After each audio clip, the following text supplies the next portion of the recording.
bertemulah saya jaringannya sanadnya Ki Ahmad Badawi Abdul Rashid Kaliwungu, bertemulah Syekh Mahfud Termas, termasuk kemarin saya barusan dari Sumatera Barat Syekh Abdurrahman Batu Hampar, kakek dari Bung Hatta. Terus kemudian saya Kalimantan, saya menelisik jaringan sanadnya Aba Gurus Kumpul di Martapura.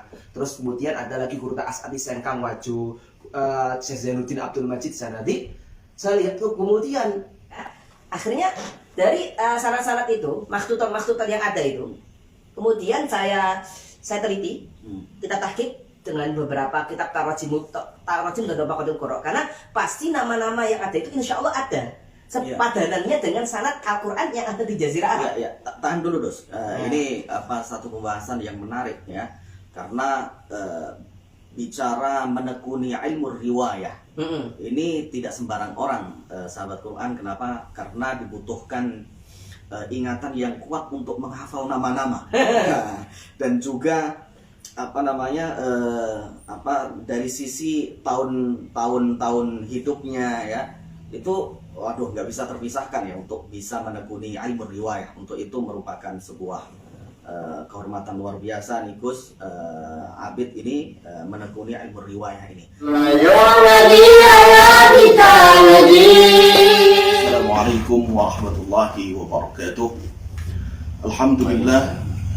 Alhamdulillahilladzi ja'ala al-Qur'ana hudan lil muttaqin, wassalatu wassalamu ala asyrafil anbiya'i wal mursalin sayyidina wa maulana Muhammadin wa ala alihi wa ashabihi ajma'in, amma ba'd. Sahabat Quran dimanapun Anda berada, alhamdulillah pada pagi hari ini saya kedatangan seorang tamu ya, Gus Abid Mu'afan ya. Beliau ini adalah salah satu santri yang sangat concern ya, memilih untuk meneliti sanad di bidang Al-Quran.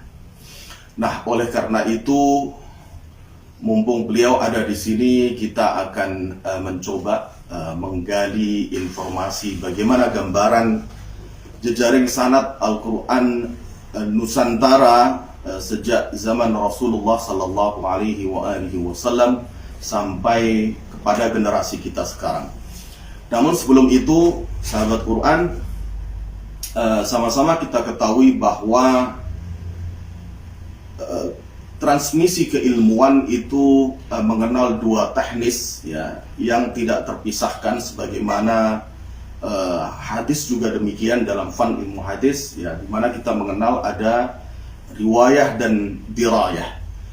Nah, sudah banyak kita ketahui para ulama menulis transmisi keilmuan itu dari aspek dirayahnya. Namun belum banyak para ulama yang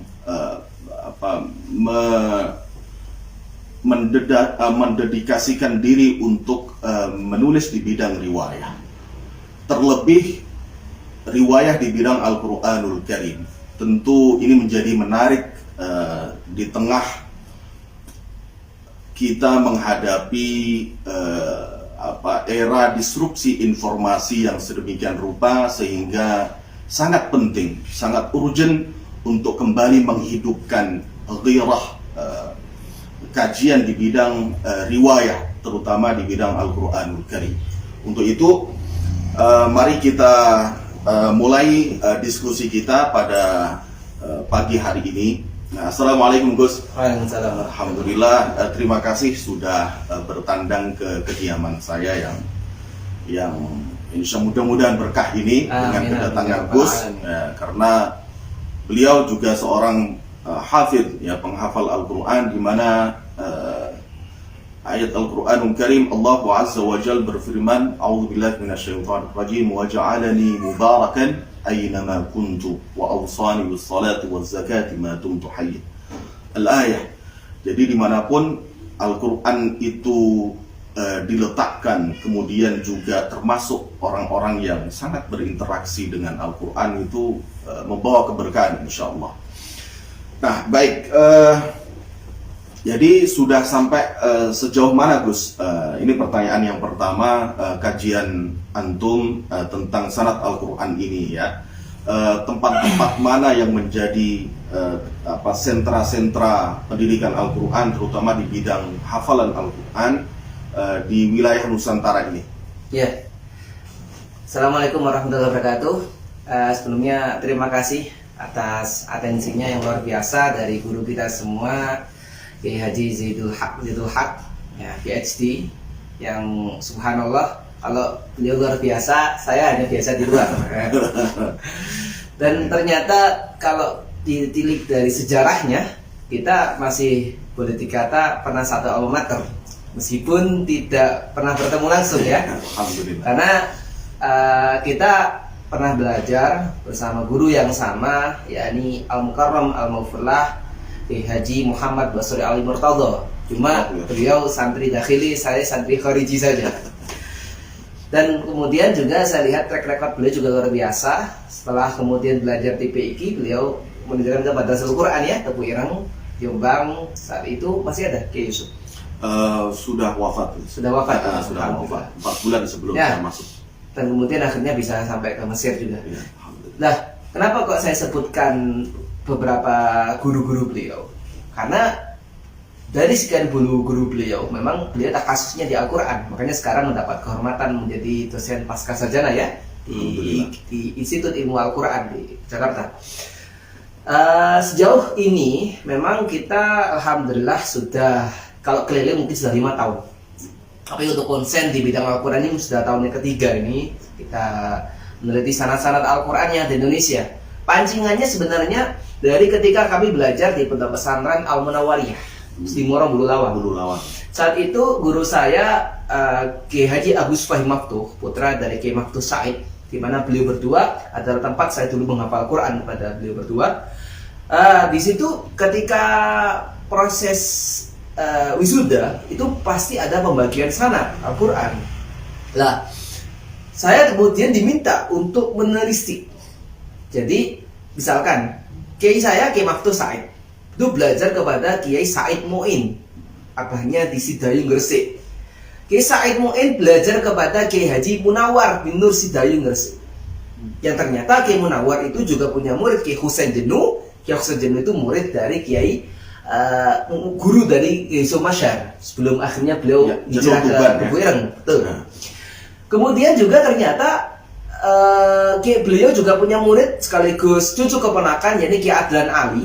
Kiai Adlan Ali nanti punya murid yakni Kiai Abdul Karim Gresik. Kiai Abdul Karim Gresik makamnya di Pesantren Komarudin di Bunga Gresik, punya murid Kiai Basri Ali. Nah ini ternyata nyambung juga. Nah, ini bukan otak-atik mati. Ini memang sudah kita riset. Lah, akhirnya di situ disebutkan bahwa Kiai Munawar punya guru namanya Syekh Abdul Karim bin Umar Al-Badri Ad-Dimyati. Dan saya juga menemukan itu pernah ada di sanadnya Kiai Basri yang sempat diterbitkan sebelum beliau wafat. Lah, disitulah pancingan dari nama Syekh Abdul Karim yang saya juga walau alam ini mau nyarinya di mana ini. Akhirnya saya harus terjun ke Krapia, saya harus terjun ke Sidayu, saya telusuri jaringan-jaringan muridnya Kiai Munawar. Dan kenapa kok ada Kiai Munawir? Alkisah kita katakan bahwa suatu ketika putra dari Kiai Munawar Sidayu namanya Kiai Munir Munawar, itu beliau ikut hijrah bersama saudara iparnya namanya Kiai Syadili Mukhdor di Pakis Malang. Nah, saat itu suatu ketika beliau bertemu dengan Kiai Hamid Abdul Qadir yang sekarang pengasuh Krapia menggantikan Kiai Najib. Nah, saat itu beliau bilang gini, Gus, karena masih Gus ya, karena beliau masih orang masih mantan anyar.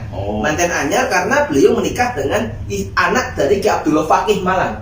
Di mana Kiai Abdullah Faqih Malang juga besaran dengan Kiai Basri Ali, Gus Anas itu. Gus Anas. Betul. Jadi saudara iparnya dengan Gus Anas. Lah, saat itu Kiai Munir berkata kepada Gus Hamid, Gus, saya minta sanadnya ke Kiai Munawir. Buat apa Kiai? Katanya guru bapak saya Kiai Munawar itu di Mekahnya gurunya sama. Nah, akhirnya dirupakan. Ternyata dari situlah saya terpancing terus, tapi ternyata nggak cukup sekedar saya soal-soal saja. Saya harus buka kitab Tarjimul Qurra, Tabaqatul Qurra dan yang lain. Dan ternyata hal itu karena memang minat saya di sejarah memang cukup tinggi. Sejauh ini kita baru keliling Jawa, Bali, Lombok, Madura, Sumatera, Kalimantan, Sulawesi. Dan di beberapa tempat-tempat yang saya kunjungi itu, saya menemukan banyak sekali hasanah-hasanah dari pesantren-pesantren, madrasah, majelis taklim yang mereka mengajarkan Al-Quran secara kiroatan, bahkan bukan hanya kiroat asim riwayat hafiz saja, tapi juga Qira'ah sabah. kiroat sabah, bahkan kiraatul asyar juga ada diajarkan di beberapa pesantren. Dan kita hakul yakin kita bisa belajar seperti yang sekarang kita alami itu tidak mungkin tanpa nggak ada sanadnya. Pasti. Karena Rasulullah Shallallahu Alaihi Wasallam sendiri, beliau juga mendapatkan wahyu juga proses transmisinya pakai sanad juga. Beliau belajar tidak langsung blok asalkan Al-Quran 30 juz langsung turun. Prosesnya kan lama. Kemudian dari situ beliau ajarkan kepada sahabat para tabiin sampai transmisinya sampai kepada kita. Lah, akhirnya dari situ saya terpancing imajinasi saya untuk kemudian melacak sanad-sanad yang lain. Akhirnya bertemulah saya jaringannya sanadnya Ki Ahmad Badawi Abdul Rashid Kaliwungu. Bertemulah Syekh Mahfud termasuk kemarin saya barusan dari Sumatera Barat Syekh Abdurrahman Batu Hampar, kakek dari Bung Hatta. Terus kemudian saya Kalimantan saya menelisik jaringan sanadnya Aba Gurus Kumpul di Martapura. Terus kemudian ada lagi Gurta As'adi Sengkang Waju, Syekh Zainuddin Abdul Majid Sanadi. Saya lihat tuh kemudian ini yang menarik, ini kebetulan saya bawa ini salah satu proyek riset saya. Akhirnya dari sanad-sanad itu, maktutat yang ada itu, kemudian saya teliti, kita tahqiq dengan beberapa kitab tarajim dan beberapa kutub Qur'an, karena pasti nama-nama yang ada itu insya Allah ada sepadanannya dengan sanad Al-Quran yang ada di Jazirah Arab. Tahan dulu, Dos. Ini satu pembahasan yang menarik ya, karena bicara menekuni ilmu riwayah ini tidak sembarang orang, sahabat Quran. Kenapa? Karena dibutuhkan ingatan yang kuat untuk menghafal nama-nama dan juga dari sisi tahun hidupnya ya, itu waduh nggak bisa terpisahkan ya untuk bisa menekuni ilmu riwayah. Untuk itu merupakan sebuah kehormatan luar biasa nih Gus Abid ini menekuni ilmu riwayah ini. Nah, pertanyaan yang kedua, Gus, menggunakan metode seperti apa dalam melakukan penelitian sanad itu ya yang dipakai oleh Gus Abid Mu'afan ini? Apakah cukup dengan hanya misalnya mendengar keterangan atau menginterview orang-orang atau para ahli Al-Quran ini terus lalu kemudian Gus catat, atau harus diverifikasi lagi, atau seperti apa, Gus? Bisa dijelaskan? Jadi tadi sedikit-sedikit saya sampaikan. Jadi bahwa pertama kali saya akan datangi untuk wawancara dulu. Dari wawancara itu saya akan singgung beliau. Kira-kira boleh gak Kiai saya lihat sanadnya, naskahnya, maktutatnya. Nah, entah ini saya berusaha mencari data A1. Jadi misalkan Kiai Munawir, ada gak sanadnya Kiai Munawir sendiri dari gurunya?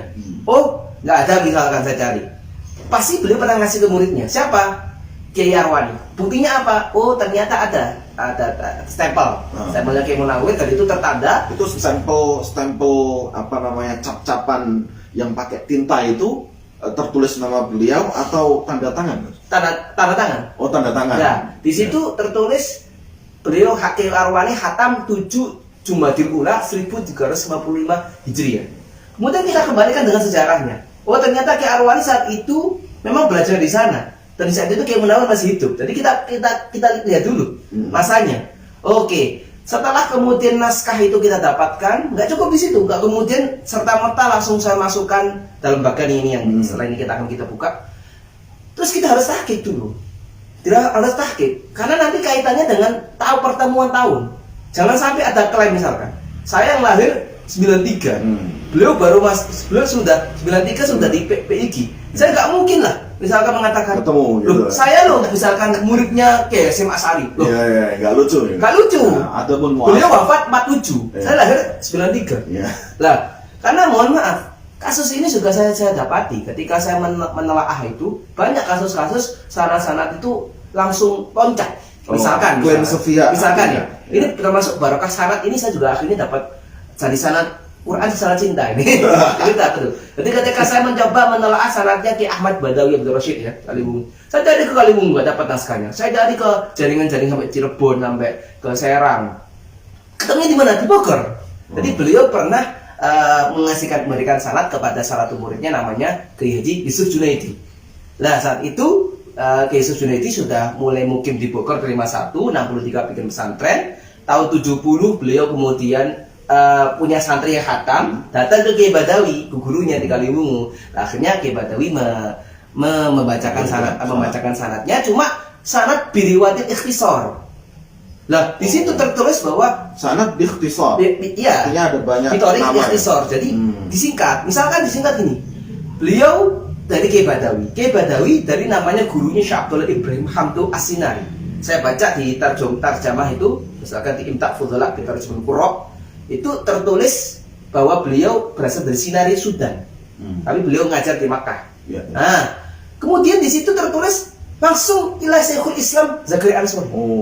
Jauh banget. Antum apalagi orang Mesir, siapa masanya Zakaria Ansori? Kalau kita lihat kurunnya Zakaria Ansori di Indonesia itu senang guru jadi. Iya. Itu kalau di ilmu hadis tadlis sanad. Oh iya. Tadlis. Tapi berikhtisar. Lah, tapi kemudian di situ kan hanya tertulis seperti itu. Lah, inilah kemudian kita tahqiq lagi sampai akhirnya saya menemukan padanan sanad yang punya jalur yang hampir sama. Berarti sanadnya saya Muhammad Yasin Nisa Al-Badani dalam kitab Ithaqul Mustafid Bigharul Asanid. Saya ketemu ada sanad yang sama, jalurnya sama. Kemudian ternyata kita lihat lagi Syekh Abdullah Hamdu punya kitab, kitabnya nukil dari gurunya. Sudah ketemu. Jadi meskipun di sanad itu hanya bitorikil ikhtisar, tapi setelah kita berusaha ijtihad dengan membaca tarjim Qurra tadi, nah membandingkan beberapa data sanad yang lain gitu. Betul, seperti itu. Baik. Nah, baru kemudian akhirnya setelah sudah kita tahqiq, kita kan punya data banyak tadi. Betul. Setidaknya ada hampir 25 sanad Al-Qur'an di Indonesia yang saya teliti. Lah, itu kemudian saya rangkai.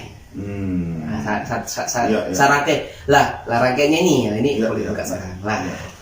Ini nanti Gus, pertanyaan ketiga ini. Oh iya. Bisa. Ini soal metodologi ya. Okay. Karena itu penting terkait dengan sebuah penelitian ilmiah itu metode harus clear Gus, gitu ya. Nah, tadi sudah kita dengar bersama bahwa ternyata memang Gus Abid Mu'affan ini dalam meneliti sanad tidak hanya mengandalkan data secara verbal saja, tapi juga menggunakan verifikasi data-data yang lain dan juga menggunakan beberapa literatur siyar wa tarajum ya, terutama ulama atau qurra ya, para penghafal Al-Qur'an dari generasi ke generasi. Tentu dengan penggunaan metode ini menjadi kuat ya outputnya secara ilmiah. Nah, baik, ini pertanyaan ketiga Gus ya, sekaligus terakhir pada pertemuan singkat pada pagi hari ini. Bagaimana kesimpulan sekarang ya, output yang dilakukan oleh Gus ini dalam melakukan penelitian sanad Al-Qur'an di Nusantara sejak zaman Rasulullah SAW sampai generasi kita sekarang. Tentu biikhtisar tapi tidak ada tadlis di sana. Ya. Nah, ini sambil kita buka ya. Oke, siap. Mohon maaf. Jadi ini baru tahapan pertama dari penelitian kami tentang sanad Al-Qur'an. Jadi kita lihat aja dari Rasulullah saja, kita singkat aja. Nah, Rasulullah itu kan sahabatnya wakilah bahkan ketika Fathu Makkah 124.000. Tapi kan tidak semua mereka itu tahammul ke Quran. Tentu. Bahkan ketika akhirnya terjadi perang Yamamah, itu geger kan Umar bin Khattab. Karena melihat tidak banyak memang orang para sahabat-sahabat sini yang menghafal Quran. Nah, di antara sahabatnya masyhur ada 5 misalkan di sini. Ya, ada Utsman bin Affan, Ali bin Abi Thalib yang kedua adalah menantunya beliau, terus Ubay bin Ka'ab, Zaid dan Abdullah bin Mas'ud. Ini satu jalur saja ya. Ini karena kita hanya di sini fokus pada qiraat Asim riwayat Hafs saja. Beliau misalkan punya murid, di antara muridnya adalah Abdurrahman As-Sulami. Ini menarik, antum buka Al-Jami' Shahih karya Imam Bukhari. Hadis khairukum man ta'allama al-Qur'an wa 'allama, itu riwayatnya dari sini.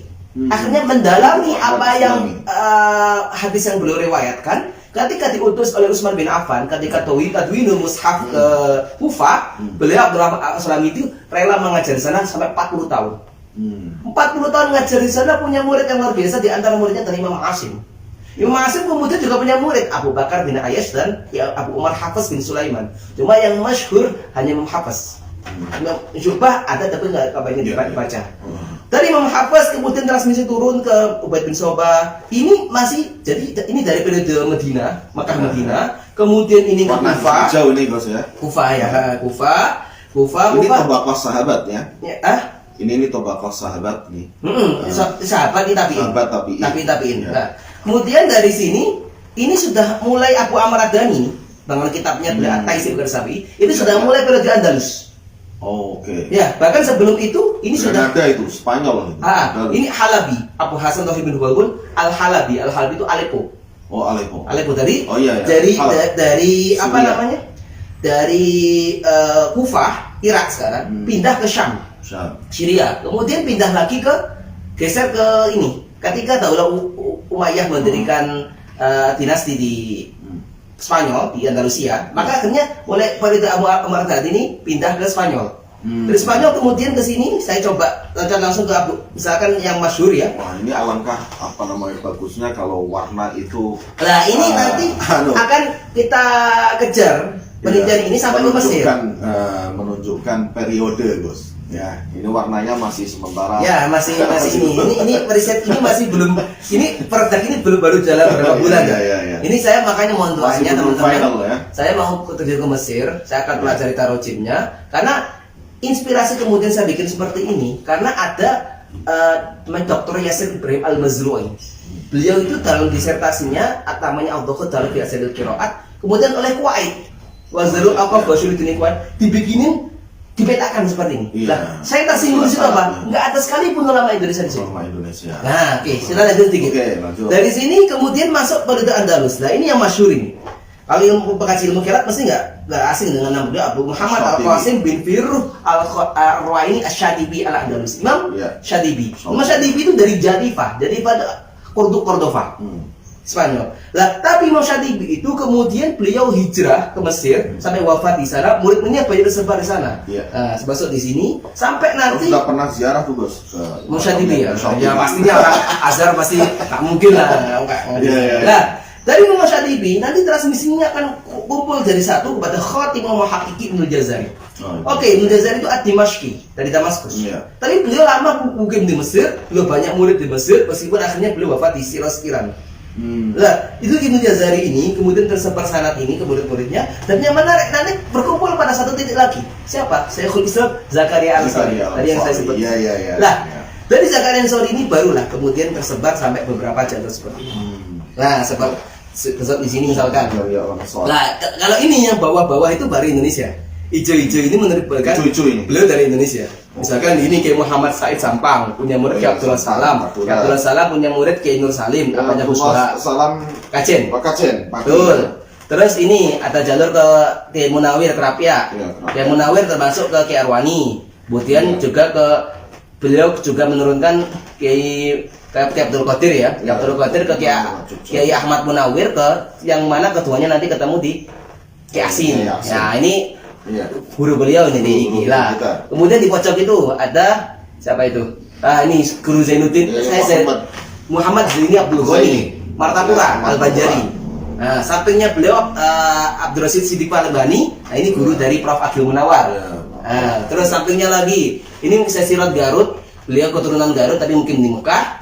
Punya murid Kiai Makmun Baki bikin pesantren di Garut Sabah di Gudang Limbangan Garut. Sampingnya lagi ini gurunya jenengan ini. Meskipun nggak ketemu, kayak Dahlan Khalil ini Jombang, Yusuf Masyar. Jadi kayak Yusuf Masyar itu awalnya ngajinya ke Husain. Kemudian ketika belajar ke Tebu Ireng, beliau akhirnya kisahnya setiap hari Jumat pagi, beliau datang ke seorang ke Kiai Dahlan, terus kemudian dapat sanad dari beliau. Lah Kiai Dahlan itu ketika di Mekah belajarnya di Darul Ulum, makanya pesantrennya Doso itu ada tambahan pesantren Darul Ulum. Nah, lanjut ke samping itu ada namanya Kiai Syarkawi Al-Banjari Barabai.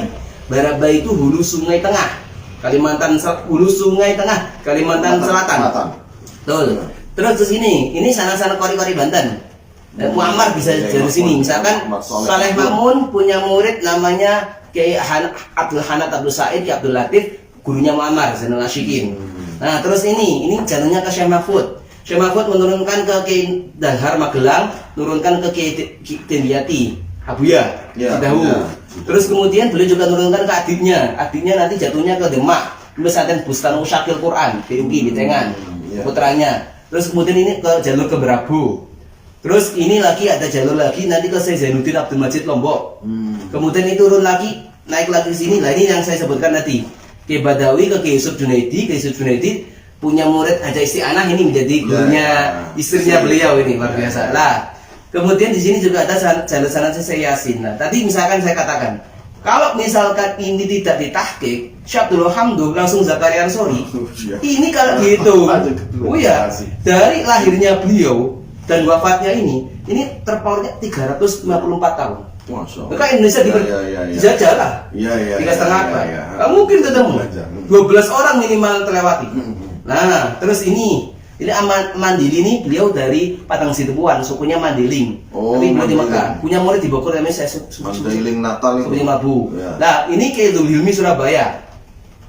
Dan karena ini juga di JGH perlu kami sampaikan, beliau Kiai Dzul Hilmi ini Al-Falah itu ya? ini Kiai Dzul Hilmi itu Imam Masjid Ampere. Imam Masjid. Ya, betul. Terus naik ke sini. Di sini ada Syekh Abdul Rahman, ini kakeknya Bung Hatta.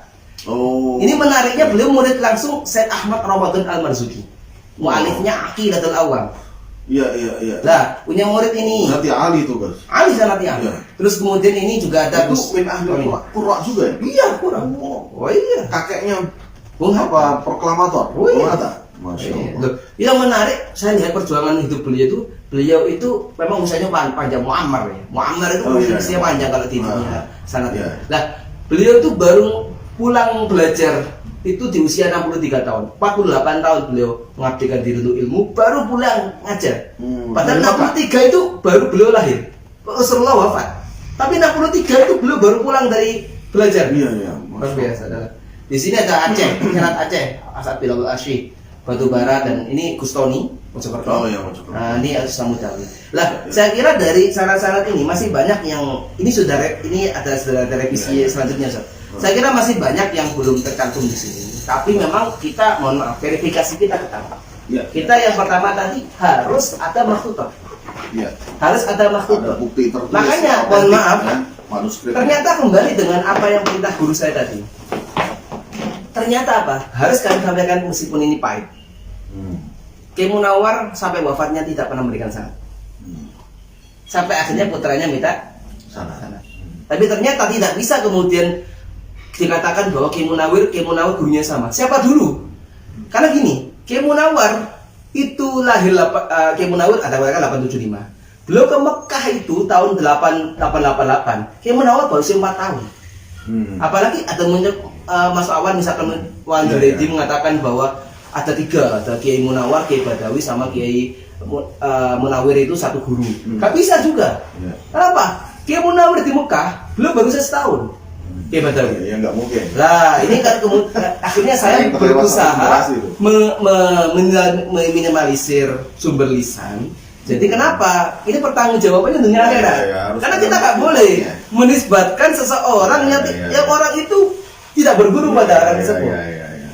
Klaim, asal klaim. Taflis lah. Nah, seperti itu. Kira-kira. Masya Allah.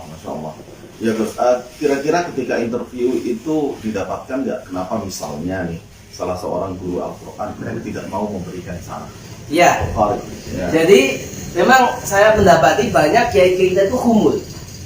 Jadi inilah yang kemudian menjadi kemarin inspirasi saya ketika ikut kaumnya Syekh Muhammad Yasin bin Shalal Al-Fadani. Jadi Indonesia itu dirohnya kuat, saking kuatnya sampai Hatta kita itu misalkan MTQ itu bisa menjuarai di sana.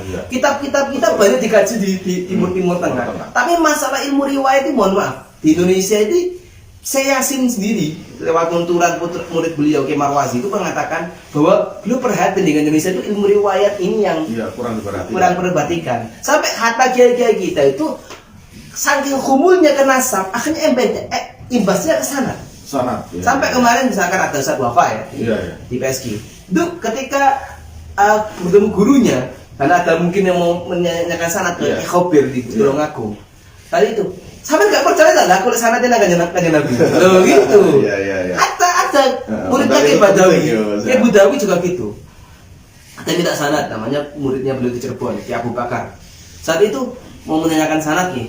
Iya. Apa kata ke Badawi? Udah, sama ngaji saja. Saya menjadi saksi kalau kamu pernah ngaji sama saya di akhirat. Loh, seperti itu. Jadi Padahal untuk tataran akademik sangat penting. sangat penting. Tapi gini, Nyambung gitu. justru karena humulnya itu tadi lah, akhirnya Indonesia itu pecah. Makanya saya itu begitu Ketinggalan, ingin ya. bisa mengangkat ya Indah Dikrusoli kita kata Nazilur Rahman ya. Kenapa? Kita itu paling nggak punya 3 poin plus yang hal ini mungkin belum pasti ada hatta di negara Timur Tengah. Pertama, negara dengan penghafal Quran terbanyak sedunia. Bahkan di survei, ada yang nyurvei Gus. Penghafal Quran di seluruh Jazirah Arab dibandingkan dengan penghafal Quran di sana Masih nggak, kalah jumlah. masih kalah jumlahnya. Nah, ini perlu diungkap nih Gus, ini penelitian siapa? Ini saya dapat informasi dari alumni Azhar di Jepara. Oh, di Jepara. Nah, dia pernah ada survei menyebutkan Ah. seperti itu. Itu yang pertama. Yang kedua, kita di bidang musabakoh, apalagi Iya, akhirnya. iya. Musabakoh baik itu musabakoh MTQ, Selalu MHQ, menjuarai. tafsir lo itu ya Masalah. orang ajam yang sering menjuarai. Iya, Siapa iya. kalau benar orang Iya, Indonesia? orang Indonesia. Sampai ke Rusia, Iya, sampai iya, ke iya. Amerika. Hmm. Itu. Terus yang ketiga, kitab-kitab ulama-ulama kita diajarkan di sana.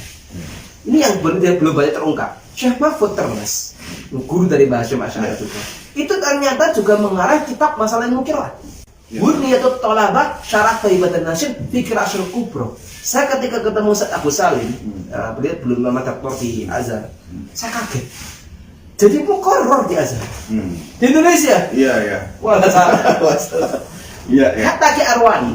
Ki Arwani itu oleh Ustaz Abu Salim dibawa menjadi disertasi kajian tesis beliau di Azhar. Membangun qiraat fi sabilillah. Ya, Faidul Barokah. Faidul Membangun Barokah. qiraat itu kira Iya. Ki Asin. Kenapa? Ki Asin itu sebelum beliau ke Madinah ngaji ke siapa? Ke Ki Arwani, tapi disuruh pulang karena suruh itu. Nah, kenangannya itu kemudian barokatnya itu diambil tapi beliau menerima pahala. Ya. Faidul Barokah Faidul Barokah. itu sampai ketika di Azhar itu kemudian akhirnya ketika menjadi kajian tesis di Rosaton Tahqiqon itu terpukau orang-orang mufatisnya itu, ulama Azhar itu terpukau. Ini siapa? Syekh Arwani itu siapa? Siapa gurunya? Berapa lama tinggal di Timur Tengah? Iya. Nah, seperti ini. Nah, Makanya ini merupakan bukti bahwa ternyata memang kajian riwayah ini belum begitu diperhatikan ya di tanah air, sehingga sampai kemudian para ulama Timur Tengah pun kehilangan jejak semacam itu ya, tidak mengenal dengan atau secara baik ulama-ulama Nusantara begitu Gusnya. nah, ini yang menarik lagi, San. Saya akhirnya secara batiniah ya, ini kita santri itu nggak cukup lah hanya sekedar modal ikhtiar. Iya. Kita pasti harus punya sokongan dari guru. Lalu khusus guru saya Maulana Habib Lutfi bin Yahya. Meskipun beliau punya tidak kenal beliau sebagai ahli qiraat, tapi alhamdulillah saya merasa bersyukur bahkan belum memberikan judul penelitian saya As-Suraya Al-Munawwir Al-Indonesia yang sekarang baru berupa silsilah ini. Kita nanti yang kita Munawwir As-Suraya Al-Munawwir Al-Indonesia. Al-Indonesia. Nah, ini masih berupa silsilah ini. Ini kata Ki Asin, penelitianmu 20 tahun baru kelar. Iya. Nah, yang menarik, kenapa Habib Lutfi yang menjadi wasilah? Ternyata gini, apalagi antum mesin ini harus perlu saya utarakan. Kenapa? Habib Lutfi ternyata 2019 itu pertama bertemu dengan Syekh Usama Azhari. Dan Usama Azhari beliau saya dikasih PDF-nya oleh Prof. Abdul Munawar Hasan Dil Misri. Iya. Nah, Syekh Usama Azhari ketika bertemu dengan Habib Lutfi di Kedutaan Besar Mesir Jakarta tahun 2019, belum meminta ke Habib Lutfi itu 2 hal. Tabat dan sanad. Tabat ulama Indonesia, kumpulan kitab-kitabnya, betapa sanadnya, dan sanad. Itu tadi. Pertanyaannya kenapa kok beliau terpukau dengan sanad? Karena orang-orang Timur Tengah penasaran. Ketika mereka berada di gejolak konflik, Indonesia kok aman-aman saja. Iya. Padahal Indonesia negara ajam, negara yang jauh dari Timur Tengah, negara yang terdiri pulau-pulau berbangsa-bangsa dan tapi kenapa? Ini apa? Khosaisnya ulama Indonesia ini apa gitu? Iya. Akhirnya orang-orang Timur Tengah sekarang lagi belajar ini. Iya. Nah ini. Iya, baik, Gus. Demikian sahabat Quran, sudah kita dengarkan paparan yang luar biasa dari Ghazalil Alamin. Terbukti bahwa ternyata tadi sudah diutarakan, kita bahas bersama bahwa ternyata jumlah penghafal Al-Quran bila dibandingkan dengan Timur Tengah, ya, itu kita masih terbanyak. Dan terbukti memang secara prestasi, kualitas dan seterusnya kita juga, ya wallahu a'lam bishawab, ya, kita juga selalu terdepan, tidak pernah ketinggalan dengan orang Arab yang sejak lahir saja sudah bicara bahasa Arab gitu ya. Ternyata di bidang Al-Quran kita baik dari sisi tilawatan, wa hifdzan, wa tafsiran dan seterusnya, ya, kajian ulumul Qur'annya kita juga tidak ketinggalan dengan mereka. Nah, ini sekaligus memotivasi kita agar kita lebih percaya diri lagi untuk bisa memberi manfaat, ya, memberi manfaat kepada umat Islam seluruh dunia.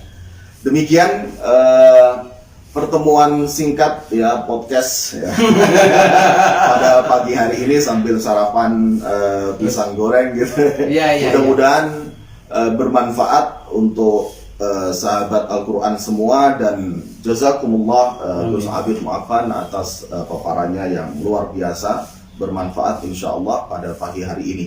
Demikian dari saya, kurang lebihnya mohon maaf. Wallahu muwaffiq ila aqwamit thoriq. Wassalamualaikum warahmatullahi wabarakatuh. Waalaikumsalam. bersama Al-Quran, tiada kekayaan tanpa Al-Quran.